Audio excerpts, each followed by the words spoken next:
Hi, everyone. We're the Good Doctors of Abbey Research. I'm Dr. Kristen. I'm Dr. Erin.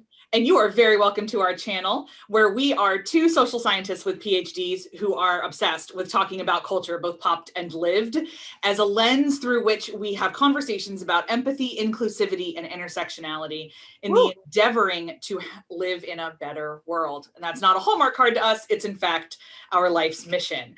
We do this on through any number of conversations to do with how diversity shows up or doesn't show up in Bridgerton, to our deepest and truest admiration for Taylor Swift and her documentary, Miss Americana.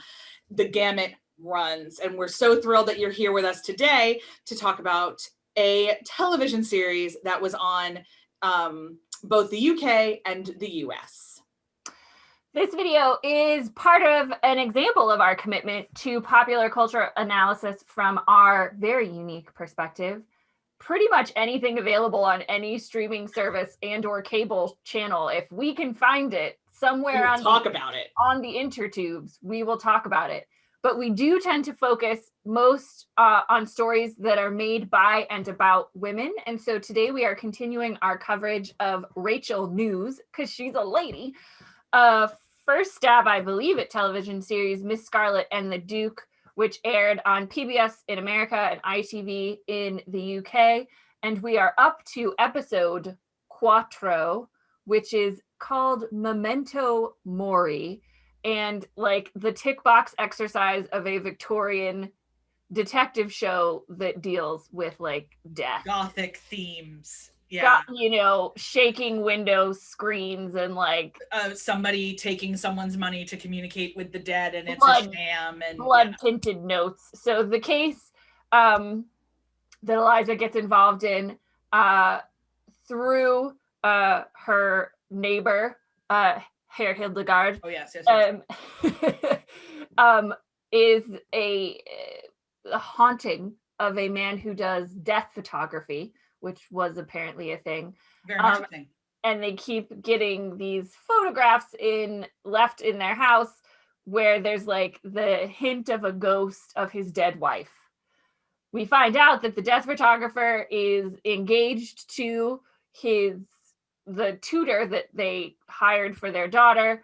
And they were sleeping together before the wife died. We find out, spoiler alert, it was the wife who, before she died, told their daughter to like do this, but didn't tell her what they were. Just leave these cards every couple of weeks.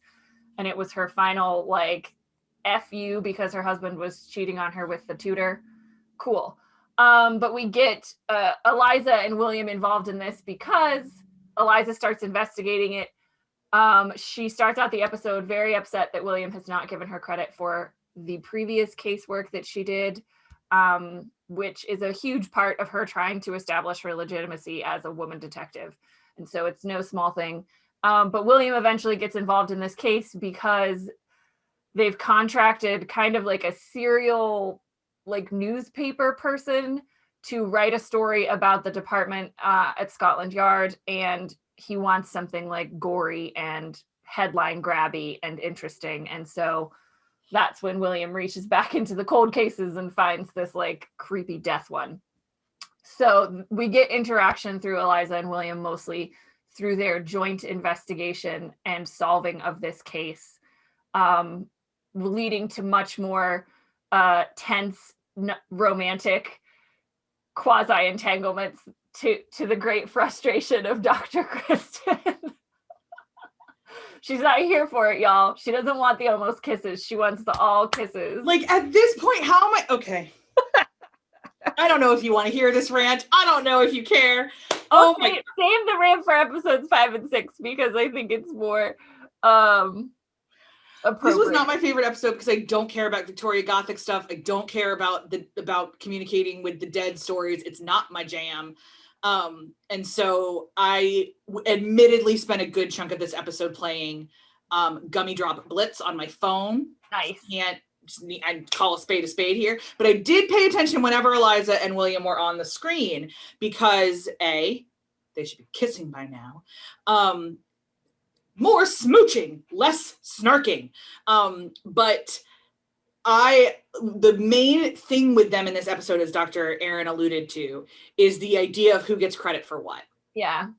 And credit is a massive thing even now, and is very often gendered. We are consistently finding out that major scientific breakthroughs that we thought were men's were actually women's who just didn't get accredited. A famous story of this is the discovery of DNA, which we will link to stories in the show notes if you are not familiar with that particular story and how it's really the lady who discovered DNA. So discovered the double helix specifically, I think. I could be wrong. I know it was a lady. And we have stories of friends who were junior academics who were reporting to men who stole their research and took credit for it. This is all very, very common. Mm-hmm. And so William's final act of the episode, which is to share some of his power to make sure Eliza gets credit, is an incredible act of this big word we throw around all the time called allyship. Mm-hmm. And how can men help women, and how can men be feminists, and how can men do all of those things? And we've talked about that William is a little bit more of a perfect kind of character than maybe necessarily what a Scotland Yard detective would act like. And I think this might be one of those times, but I'll take it because we're supposed to want her to fall in love with him. So I get what Rachel is doing. I see you, lady. I see you. We're here. But it shouldn't be a big deal that he gave this up. But it was massive. And I was so proud of him and so excited for them as a partnership. I loved that evolution of snarking. And I think your favorite line in probably the whole series happens in this episode. Yeah, and I think we're getting this evolution of William throughout the show, which is really interesting because in earlier episodes, we've talked about how the gender was such a barrier for him in terms of recognizing Eliza's talent and her genuine love and interest in being a detective. And he would just like, women aren't detectives, men are detectives. Like, stop this. What are you doing? Don't you want to get married and have kids? And like, when are you going to get over this like childhood obsession with it? And he's gradually like with her almost dangerous stubbornness to her own personal safety in some ways, like realizing she's really good at this and she's not going to stop. And this is also tied in with the last couple of episodes in William trying to get a promotion and prejudice that he is facing because he is not like he didn't serve in the military and he doesn't have like kind of connections of landed gentry or people with titles. And so there's a great line where he's explaining, like, I didn't give you credit for the previous case in the previous episode because I'm trying to get this promotion, but like, he won't promote me because I haven't had any military service. And she's like, oh, you're facing discrimination because of your chosen career or prejudice. Like, what must that be like? Please tell me more. So I think every time Eliza says that to him, he starts to understand a little bit more what she's facing. And every time Eliza solves a case, or figures out a part of a case that he doesn't see, he starts like, oh, and I think it's the best gift he could have ever given her is this, both personally and professionally, because she does crave kind of legitimacy, and especially from him, they've known each other a really long time. Yeah. He has a connection to her father, and that relationship. And he's probably the person aside from her housekeeper who knows her the best. And so she does want validation from him that she's good at this. And so the article does that, I think. And the only other thing that I thought was interesting in terms of our analysis of gender roles is Amelia, who's the fiance to the photographer who is getting harassed by these photographs. Her and Eliza butt heads over this idea of being married and being a woman and having a family. And Amelia really defends herself because Eliza, in her stubbornness, is kind of like, well, every woman wants to be liberated because I want to be liberated. And which happens a lot with women who think outside the box like that. And Amelia pushes back and is like, no, I want to get married. No, I want to have kids. Like, stop trying to make me into you. I am not you. And I think that's a really important small comments that were thrown around in this episode to kind of show that, like, women should be able to be what they choose to be, and that should be on the whole spectrum of wife and mother to famous detective and anywhere in between. So I thought that was a small thing to bring up, but we could overlook it really easily. But it was a big conversation to be having in 1882.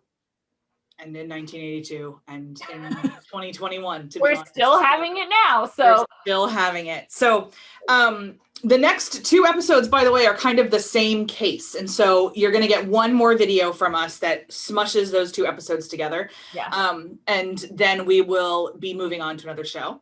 We hope you have enjoyed our conversation so far about Miss Scarlet and the Duke. If you have, however you are listening to or watching this, please comment and let us know and join the discussion. Yep. We love that so much. If you're joining us on YouTube, please like and subscribe and do all of the YouTube-y things so that we can engage better and stronger and move on and kind of know what you guys wanted to hear us talk about. In the meantime, we are, as always, the Good Doctors. We hope you have a great week, and we'll see you next time for episodes 5 and 6. 5 and 6. Bye, everybody.